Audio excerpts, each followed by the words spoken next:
Jemaat yang dikasihi oleh Tuhan, sekarang kita akan mendengar dan merenungkan firman Tuhan bersama-sama. Dan sebelum kita membaca kitab suci, marilah kita berdoa memohon pertolongan Roh Kudus. Mari kita berdoa. Ya Tuhan, Allah Bapa kami yang ada di dalam sorga, inilah jemaat-Mu yang sebentar lagi akan membaca Alkitab yang adalah firman Tuhan. Kami memohon kiranya Roh Kudus menerangi hati kami, supaya kami dapat menerima firman Tuhan, mengertinya, dan dimampukan untuk menjadi pelaku firman. Kami semua terbatas dan penuh dengan kelemahan. Demikian juga hamba-Mu yang hendak memberitakan firman. Mari Roh Kudus, Engkau urapi kami semua, supaya apa yang kami dengar dan apa yang kami rasakan pada saat ini, sungguh-sungguh kami disapa oleh firman Tuhan, dan kebenaran firman-Mu itu menuntun kehidupan kami di tengah-tengah dunia. Mari Tuhan, berfirmanlah, kami siap untuk mendengarkannya. Di dalam nama Tuhan Yesus kami memohon urapan Roh Kudus. Amin. Jemaat yang dikasihi oleh Tuhan, pembacaan Alkitab pada saat ini diambil dari Injil Markus pasal 9 ayat 2 sampai dengan ayatnya yang ke-9. Markus pasalnya yang ke-9 ayat 2 sampai dengan ayatnya yang ke-9. Yesus dimuliakan di atas gunung. 6 hari kemudian Yesus membawa Petrus, Yakobus, dan Yohanes, dan bersama-sama dengan mereka ia naik ke sebuah gunung yang tinggi. Di situ mereka sendirian saja. Lalu Yesus berubah rupa di depan mata mereka, dan pakaiannya sangat putih berkilat-kilat. Tidak ada seorang pun di dunia ini yang dapat mengelantang pakaian seperti itu. Maka nampaklah kepada mereka Elia bersama dengan Musa. Keduanya sedang berbicara dengan Yesus. Kata Petrus kepada Yesus, "Rabi, betapa bahagianya kami berada di tempat ini. Baiklah kami dirikan 3 kemah, 1 untuk engkau, 1 untuk Musa, dan 1 untuk Elia." Ia berkata demikian sebab tidak tahu apa yang harus dikatakannya, karena mereka sangat ketakutan. Maka datanglah awan menaungi mereka, dan dari dalam awan itu terdengar suara, "Inilah anak yang kukasihi, dengarkanlah dia." Dan sekonyong-konyong waktu mereka memandang sekeliling mereka, mereka tidak melihat seorang pun lagi bersama mereka, kecuali Yesus seorang diri. Pada waktu mereka turun dari gunung itu, Yesus berpesan kepada mereka, supaya mereka jangan menceritakan kepada seorang pun apa yang telah mereka lihat itu, sebelum Anak Manusia bangkit dari antara orang mati.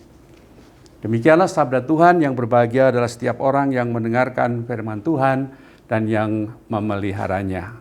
Haleluya. Saudara-saudaraku yang dikasihi oleh Tuhan, pernahkah saudara mengalami peristiwa rohani yang hebat, yang spektakuler, yang tidak pernah saudara lupakan? Saya pernah membimbing katekisasi seorang gadis yang di dalam kesaksiannya mengalami peristiwa yang luar biasa. Berkali-kali selama kurun beberapa waktu dia bermimpi, dan dia bermimpi berjumpa dengan seorang laki-laki dengan rambut yang agak panjang, wajahnya cakep, dengan jubah putih yang sangat mengkilat, dan membawa tongkat yang ujungnya bengkok. Dan pada suatu kesempatan, orang yang ada di mimpinya itu kemudian mengangkat tangannya, memberkati kepalanya, dan kemudian dia terbangun. Dan mimpi itu terjadi 3 kali berturut-turut. Dan peristiwa itu terus menjadi pikirannya, siapa orang ini? Apa maksudnya? Dan dia tidak tahu apa yang terjadi. Sampai pada satu saat ia pergi ke tempat temannya, dan dia melihat sebuah kalender yaitu kalender gereja, di mana di situ ada gambar Yesus dengan tongkatnya sedang menggembalakan domba-domba. Saudara-saudara, dia mengatakan ini orang yang menampakkan diri dalam mimpi saya. Dan kemudian temannya mengatakan, ini Tuhan Yesus, Juru Selamat dunia. Dan kepadanya kita boleh memperoleh hidup yang kekal. Dan kemudian sejak itu dia hatinya dipenuhi tentang Yesus Kristus. Dia ingin tahu siapa Yesus Kristus. Dan kemudian dia mengikuti katekisasi. Dan kemudian pada suatu saat dia kemudian dibaptis. Dan bahkan juga diberkati di gereja kita. Saudara-saudara, peristiwa itu tentu peristiwa yang sangat luar biasa. Karena Yesus menampakkan diri di dalam mimpi seorang yang kemudian menjadi percaya. Petrus, Yakobus, dan Yohanes mendapat kesempatan yang juga luar biasa. Yang tidak bisa mereka lupakan, yang membuat hati mereka sangat gembira, sangat berbahagia. Yaitu ketika mereka bersama-sama dengan Tuhan Yesus berada di gunung yang sangat tinggi. Kita tidak tahu gunung apa, tetapi kemungkinan besar ini adalah gunung Hermon yang tinggi, yang dingin tempatnya di tempat itu. Dan ketika mereka sedang berada di gunung yang tinggi itu, mereka menyaksikan Yesus berubah rupa. Dan pakaiannya menjadi sangat putih cemerlang. Diceritakan bahwa tidak ada seorang pun di dunia ini yang dapat mengelantang, yang dapat mencuci pakaian sehingga menjadi begitu sangat putih. Bahkan diceritakan di dalam Alkitab yang lain bahwa wajah Tuhan Yesus itu sangat cemerlang seperti matahari. Dan ini tentu menimbulkan sebuah suasana yang mencekam, tetapi sekaligus mengandung sebuah kemuliaan di mana mereka berada di tempat yang sepi dan kemudian melihat Yesus yang bercahaya dan mukanya bersinar. Dan lebih-lebih lagi ketika mereka sedang berada di dalam suasana yang mencekam itu, kemudian tiba-tiba awan menutupi langit dan kemudian ada suara yang terdengar. Inilah anak yang kukasihi, dengarkanlah dia. Suara itu mengingatkan kita semua ketika Yesus dibaptis oleh Yohanes dan setelah ia naik ke air, dari air, maka kemudian juga ada suara dari sorga. Inilah anakku yang kukasihi, kepadanya aku berkenan. Saudara-saudaraku yang dikasihi oleh Tuhan, suasana menjadi semakin mencekam, tetapi sekaligus ada keagungan, ada kemuliaan Allah yang luar biasa. Dan pengalaman ini pasti sangat istimewa bagi murid-murid Tuhan Yesus. Dan Petrus bahkan mengatakan, Rabi, yang artinya guru, betapa bahagianya kami di tempat ini. Jadi suasana itu menimbulkan kebahagiaan, kegembiraan, karena kehadiran Tuhan dan juga mereka melihat Yesus dimuliakan. Tetapi kita tahu tadi kemudian Yesus melarang murid-muridnya untuk memberitakan hal ini kepada siapapun sebelum Tuhan Yesus mati dan bangkit dari kematiannya. Bapak Ibu saudara-saudaraku yang dikasihi oleh Tuhan, sebuah pengalaman rohani yang luar biasa, kebahagiaan yang luar biasa karena para murid melihat kemuliaan Tuhan Yesus Kristus. Mungkin kita belum atau tidak mengalami hal-hal semacam itu. Bahkan juga kita tidak pernah bermimpi berjumpa dengan Tuhan Yesus. Tetapi pada dasarnya kehidupan kita sekarang ini kita merasakan juga kebahagiaan. Kita merasakan sukacita. Kita merasa memiliki keteduhan hati ketika kita berjalan di tengah-tengah dunia ini. Karena Yesus sesungguhnya berjalan bersama-sama dengan kita.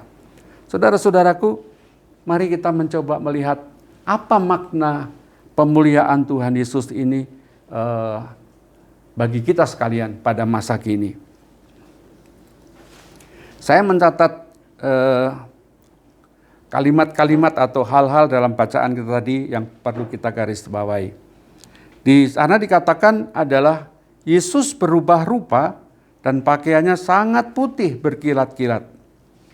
Di Injil Matius pasal 17 ayat 2 bahkan dikatakan wajah Yesus bercahaya seperti matahari dan pakaiannya menjadi putih bersinar seperti terang. Saudara-saudara, di dalam Alkitab diceritakan berbagai kisah bahwa cahaya, sinar, terang yang sangat menyilaukan sering dipakai untuk menggambarkan kemuliaan Allah, keagungan Tuhan. Dan itu dicerminkan, diwujudkan dalam sinar yang terang. Dan cahaya yang menjadi sebuah tanda keagungan Allah. Kita mengingat ketika malaikat menjumpai para gembala, malaikat-malaikat itu dikelilingi oleh sinar kemuliaan Allah yang memberitakan kabar baik bahwa hari itu telah lahir juru selamat. Dan para gembala gembira, sekaligus ada semacam suasana mencekam dan mereka cepat-cepat pergi mencari bayi Yesus.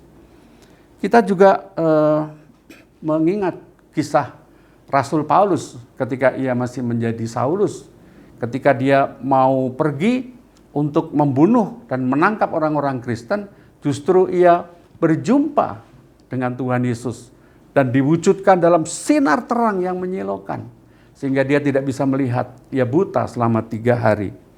Dan perjumpaan itu dinyatakan bahwa Petrus sudah bertemu dengan Tuhan Yesus sendiri, yang kemudian memilihnya menjadi alat di tangan Tuhan untuk memberitakan Injil. Jadi yang ingin saya katakan adalah bahwa peristiwa konfigurasi, transfigurasi Tuhan Yesus Kristus, pemuliaan Tuhan Yesus dinyatakan dengan cahaya, kemuliaan terang. Kemuliaan Yesus dinyatakan kepada manusia sebagai konfirmasi, sebagai penegasan bahwa Yesus Kristus adalah anak Allah. Sebagaimana dikatakan oleh suara dari sorga, inilah anak yang kukasihi, dengarkanlah dia.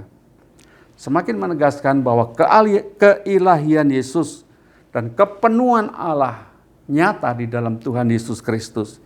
Dan ini menimbulkan kegembiraan, sukacita yang besar yang dialami oleh Petrus, Yakobus, dan Yohanes.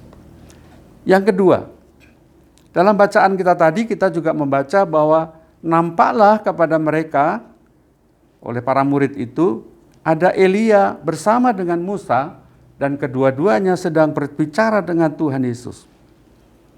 Apa artinya?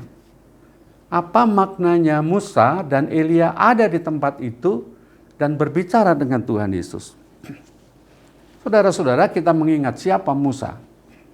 Musa adalah pribadi yang dipilih oleh Allah untuk menuntun bangsa Israel keluar dari perbudakan dari Mesir. Menuntun dalam perjalanan yang panjang. Dan Musa sebagai tokoh yang diingat oleh bangsa Israel sebagai orang yang dipilih oleh Tuhan untuk menuntun umat Allah keluar dari perbudakan, keluar dari penindasan dan hidup di dalam kebebasan, kemerdekaan di dalam Allah. Jadi tokoh Musa ini menjadi sangat penting dalam kehidupan bangsa Israel karena dia adalah tokoh pembebasan, boleh dikatakan demikian. Kemudian Elia. Elia adalah seorang nabi yang sangat hebat. Ia dipakai oleh Allah untuk menyatakan kehendaknya. Ia tidak takut terhadap raja. Ia tidak takut pada pemimpin-pemimpin yang memiliki segala kekuatan dan kekuasaan. Kalau para raja, para pemimpin itu melakukan hal yang tidak benar di hadapan Tuhan, maka Nabi Elia akan mengatakannya. Kita tahu bahwa ketika Elia menegur Raja Ahab dan istrinya Isabel yang sangat jahat itu, sehingga Elia dikejar-kejar untuk dibunuhnya. Dan kita tahu bagaimana Elia mempertahankan kehidupan bangsa Israel supaya tetap taat kepada Allah dan tidak perlu takut pada pemimpin-pemimpin yang jahat. Jadi secara ringkas saya ingin mengatakan bahwa Musa dan Elia adalah tokoh-tokoh yang penting bagi umat Israel sebagai simbol orang-orang yang membawa umat Israel dalam kebebasan dan sekaligus membawa Israel untuk tetap teguh sebagai umat yang beriman kepada Allah. Mereka harus taat, mereka harus setia kepada Allah. Dan ketika berjumpa dengan Tuhan Yesus, tadi dikatakan, kita baca bahwa mereka sedang bercakap-cakap. Gambaran ini saya menafsirkannya, memahaminya sebagai sebuah penegasan kepada para murid Petrus, Yohanes, dan Yakobus bahwa Yesus, Musa, dan Elia adalah tokoh-tokoh pembebas, tokoh-tokoh yang membawa umat kepada sebuah jalan di mana orang harus beriman teguh kepada Allah. Dan tokoh-tokoh Yesus, Musa, dan Elia itu menjadi pribadi-pribadi yang menjadi teladan bagi umat Allah supaya kita taat, setia kepada Allah. Yang ketiga yang saya ingin mencatatnya juga adalah bahwa ketika mereka sedang dalam suasana kemuliaan Allah, keagungan Allah, kemudian tadi ada awan yang menutupi, lalu kemudian ada suara dari sorga. Dan ada suara Allah untuk para murid supaya mereka mendengarkan Yesus. Inilah anak yang kukasihi, dengarkanlah dia. Melihat kemuliaan Yesus itu, Petrus berkata, Guru, kami sangat bahagia di tempat ini. Dan tadi dikatakan bahwa Petrus ingin membuat kemah, satu untuk Yesus, satu untuk Musa, dan satu untuk Elia. Tetapi firman Tuhan yang kemudian Yesus mengatakan, jangan ceritakan hal ini kepada yang lain, dan kemudian terdengar ada suara bahwa inilah anakku yang kukasihi, dengarkanlah dia. Kata-kata atau firman dari Allah ini ingin menegaskan supaya para murid fokus pada apa yang harus mereka lakukan sebagai murid.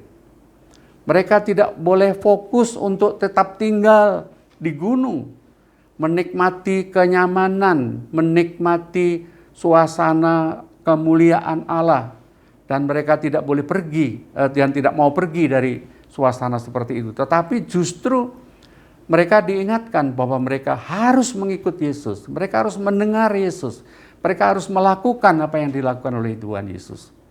Saudara-saudara, di ayat-ayat sebelumnya kalau kita membaca bahwa Tuhan Yesus memberitakan bahwa ia akan mengalami penderitaan dan kemudian dia akan disalibkan, tetapi dia kemudian akan bangkit kembali dari kematian.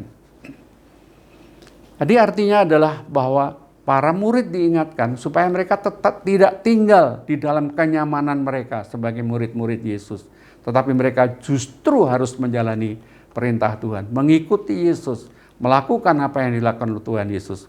Yesus tidak akan berada di bukit itu terus, tapi dia akan turun. Ia akan masuk ke dalam dunia, mewartakan kabar kesukaan, mewartakan Injil keselamatan, sekalipun ia harus mengalami penderitaan dan kesukaran. Dan itulah yang harus dijalani oleh para murid-muridnya. Para murid diingatkan, seakan-akan diingatkan, mereka bukan lagi nelayan-nelayan yang menjala ikan, tetapi mereka adalah penjala manusia. Justru mereka harus masuk ke dalam dunia, mencari jiwa-jiwa, supaya dipertemukan dengan Tuhan Yesus dan diselamatkan. Dengarkanlah dia, patuhilah dia, jalankan apa yang dilakukan oleh Tuhan Yesus. Bapak, Ibu, Saudara-saudara yang dikasihi oleh Tuhan Yesus Kristus, peristiwa yang dialami oleh Petrus, Yakobus, dan Yohanes tentu peristiwa yang sangat hebat, sangat luar biasa, yang tidak terlupakan, yang sangat berkesan di dalam hatinya dan membuat mereka semakin ditegaskan bahwa Yesus yang mereka ikuti, Yesus yang adalah guru mereka itu adalah Allah yang mulia, Allah yang agung, tetapi sekaligus Allah yang berkuasa. Dan mereka harus mendengarkannya, harus mengikutinya, harus meneladaninya. Dan kemuliaan yang mereka saksikan itu mestinya juga menjadi sebuah semangat untuk mereka menjalankan tugas panggilannya sebagai murid-murid Tuhan Yesus Kristus. Saudara-saudaraku, mungkin saat ini di dalam situasi yang tidak mudah yang kita alami, kita mungkin merindukan supaya bisa berjumpa dengan Yesus, mengalami peristiwa yang agung, yang mulia sebagaimana dialami oleh Petrus, Yohanes, dan Yakobus. Tetapi saudara-saudara, saya ingin mengingatkan bahwa sekalipun kita tidak mengalami peristiwa yang spektakuler itu, kita tidak mengalami mimpi yang hebat, kita bertemu dengan Tuhan Yesus, tetapi sesungguhnya sadar atau tidak sadar, kehidupan kita saat ini di dunia ini, kita ada bersama-sama dengan Tuhan. Kita disertai oleh Tuhan. Kemuliaan Tuhan juga dinyatakan di dalam kehidupan kita. Keagungan Tuhan dinyatakan dengan jelas dalam hidup kita. Kita diberi kekuatan, kita diberi semangat, kita diberi sehat, kita diberi rezeki, kita diberi keluarga, kita diberi orang-orang yang saling mendukung, saling menguatkan hidup kita. Kita punya gereja, kita punya negara yang indah, yang baik. Semua itu sesungguhnya menunjukkan bahwa Allah itu mulia, Allah itu agung, Allah itu mau memberi yang baik dalam kehidupan kita. Dan kita sebagai orang-orang percaya juga dipanggil untuk menunjukkan hidup yang mulia. Hidup yang mulia adalah hidup yang berarti, hidup yang berguna, hidup yang bermakna bagi banyak orang. Allah menegaskan itu kepada para murid, dengarkanlah dia, ikutilah Yesus, lakukan apa yang dikehendaki, teladanilah apa yang sudah dilakukan oleh Tuhan Yesus Kristus. Dan justru inilah yang harus kita lakukan untuk menunjukkan bahwa kita adalah orang-orang yang mulia. Justru dengan melakukan perbuatan-perbuatan yang baik, yang berguna, yang bermanfaat bagi kehidupan orang lain. Yang terakhir, saudara-saudara, saya ingin mencatat, tadi dikatakan bahwa para murid dilarang oleh Tuhan Yesus untuk menceritakan peristiwa Yesus dimuliakan di atas bukit itu kepada orang lain sebelum Tuhan Yesus bangkit dari kematian. Artinya apa, saudara-saudara? Secara sederhana mungkin saya memahaminya begini. Peristiwa kemuliaan Yesus yang luar biasa itu dan perjumpaan para murid dengan Yesus yang melihat ada Musa, Elia sedang bercakap-cakap dengan Tuhan Yesus dengan disertai dengan sinar kemuliaan yang hebat itu bisa membuat murid-muridnya menjadi sombong, menjadi angkuh. Kami loh orang-orang yang dekat dengan Tuhan. Kami loh orang-orang yang diberi kesempatan untuk menyaksikan kemuliaan. Kalian tidak. Saya kira hal-hal semacam ini yang hendak dihindari oleh Yesus. Yesus menghendaki supaya murid-muridnya tetap menjadi murid-murid yang rendah hati. Murid-murid yang tidak sombong. Menjadi pengikut-pengikut Yesus adalah orang-orang yang sedia menanggalkan keakuan, menanggalkan keegoisan kita, dan meneladan Yesus yang mau berarti bagi orang lain. Dan justru kemuliaan Yesus dinyatakan juga ketika ia bersedia untuk menderita, berkorban, dan memberi diri kepada manusia sehingga kita diselamatkan. Dan oleh sebab itu, saya kira kita pun pada masa kini juga mesti menjadi murid-murid yang sedemikian. Jadi kalau dikatakan berbahagialah orang yang melihat kemuliaan Allah, bisa dimaknai juga berbahagialah kita yang dipilih oleh Allah. Berbahagialah kita yang dipilih menjadi murid-murid Tuhan Yesus. Dan kemuliaan Allah dan yang kita terima, kita tunjukkan juga dengan kemuliaan hidup kita. Dengan hidup berarti, hidup bermakna, hidup yang berbuah bagi sesama kita. Tuhan menolong supaya kita menjadi murid-murid Tuhan Yesus yang setia di tengah-tengah dunia ini. Tuhan berkati dan hidup kita menjadi berkat. Amin.